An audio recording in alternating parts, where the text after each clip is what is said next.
Hey guys, it's Lance from CinematicGalaxy here, and today I'm here to talk about Cars 2, the latest Disney Pixar film. Came out last year, and anyway, here we go. Alright, first off, I'm not really the biggest fan of the original Cars. I loved it back when it came out. As I've gotten older, it's kind of gotten less funny and less enjoyable. It really feels kind of long, but overall it's a good film. It has heart. I enjoy it. However, just about every other Pixar film I am a huge fan of. Even A Bug's Life. I love all those other Pixar movies because they just have such great characters and stories that you can just really get behind, you know, and they're just so much fun to watch. I was never really excited for Cars 2, and I was always kind of wondering why they were making it, but I figured it's Pixar, you know, they know what they're doing. They did great with the Toy Story sequels. They've done great with all their other movies, so they know what they're doing. They're not just making this to make money. Then the reviews started coming in for Cars 2, and it's, so far, it's the first Pixar film to get a rotten rating on Rotten Tomatoes. You know, it just, people didn't like it. You know, critics saw this movie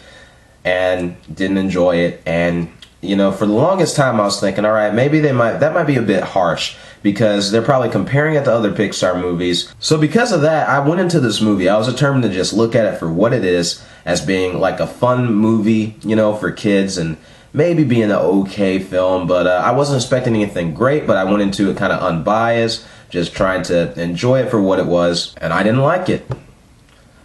I'm sorry, I didn't like this movie at all. This movie was just like a big question mark, honestly. I mean, it's like, what were they thinking? What was Pixar thinking when they even greenlit this movie? No, I know what they were thinking. They were thinking, you know, they were thinking this. That's what they were thinking. And selling a whole bunch of Cars toys, because there are a lot of cool looking cars in this movie. There are a lot of cars in this film that kids would love to have toys of, you know. I'm not going to lie there. So that's what they were thinking about. But as far as making an actual quality film like they've done all over the past few years, I mean, this movie makes the first Cars look like a classic. Again, guys, keep in mind, I was not wanting to hate this film. I didn't go into this movie saying I'm gonna hate Cars 2. I'm gonna just crap all over it. I don't do that. I went into this movie like, I'm just gonna have a fun time with this movie and just enjoy it for what it is. Just a silly little movie. And the problem with that was there was nothing to be entertained by.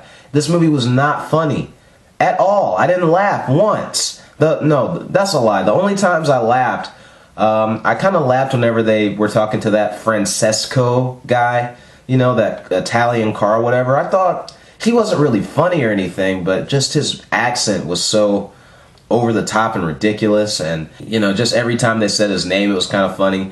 And then I was laughing at a certain point in this movie, not at the actual movie itself. I was laughing because I was thinking, who cares? Why do I care about these cars that are spies? And like, is there anything for me to latch onto? Like, why are these cars spies? Why should I care? Give me a reason to care. Did they think people weren't going to see it? Like what were they thinking? Did they think only kids were going to take themselves to see this? People saw this movie and didn't like it. I mean, who has talked about Cars 2? Nobody has talked about Cars 2. I mean, I guess the voice acting was okay, but like, you know, you don't like any of these characters. You don't care about these characters. I mean, unless you're a fan of Mater or Lightning McQueen, and they're really the only two I could see anybody being a fan of in this film. I mean, Mater's gonna get on your nerves. He got on my nerves fast. Lightning McQueen's also gonna get on your nerves again after you liked him at the end of the first movie. I'm sorry, but you just don't buy these characters as buddies. You buy Woody and Buzz. You buy Mike and Sully. Like, those are great friendships right there. But you don't buy these guys as being so tight-knit and loving each other. Like, you just don't see it. Not in this movie, anyway. I think the biggest problem with this movie is that you don't care. You don't care about this story. You know, you don't care about the characters. You know, it's like I'm watching this whole spy espionage story break out and stuff, and it's like, for one, that's a completely different direction from the first movie. You can't just make a big ship like that and not explain it. You know, it's like, where did these spy cars come from? Who cares? Who cares that these cars do this and that? And, you know, who cares about the fact that they're spies and trying to do all this? Who cares about, you don't even care about the returning cast. You don't care about Mater. You don't care about Lightning McQueen. You don't care about the Radiator Springs cars. I cared about these characters at the end of the first movie. I really did. Even though Cars was not my favorite Pixar movie, I did end up caring about the characters to some degree. But in this movie, you don't care. And this movie was just boring. I mean, I can sit through a lot of stuff. I don't mind long films. I don't mind films that drag on a little bit, as long as they're entertaining, as long as I'm engaged. This movie was dull and boring, and it's so deceiving. The trailers and everything is so deceiving, because you see this movie that, you know, is so colorful and so vibrant, all the colors and all the animation and stuff, and you see the cars racing and stuff, but even the races are boring in this movie. Like, it's just so dull. Like, there's nothing interesting happening. Really, what were they doing? Were they sleeping when they wrote this? Like, I've had a big attention span ever since I was a little kid, and you know, I've sat and watched movies when cousins of mine and stuff just start running off playing and stuff, and I'll sit and watch the movie. But kids, I mean, if I was this bored with this film, I can see kids getting bored with this film, because in a lot of ways I'm still a kid at heart. I understand what kids like. I see this movie boring the heck out of kids, honestly, because nothing interesting happens. Maybe a little bit of interesting stuff happens, but still, like, by the time it does, it's really by the end before anything really interesting happens. I think kids are just going to get so restless and uncomfortable during this movie. It's just not a fun movie to sit through. It's not. Like, I kept just sighing and yawning because none of the jokes were falling. None of the jokes were funny. Not one.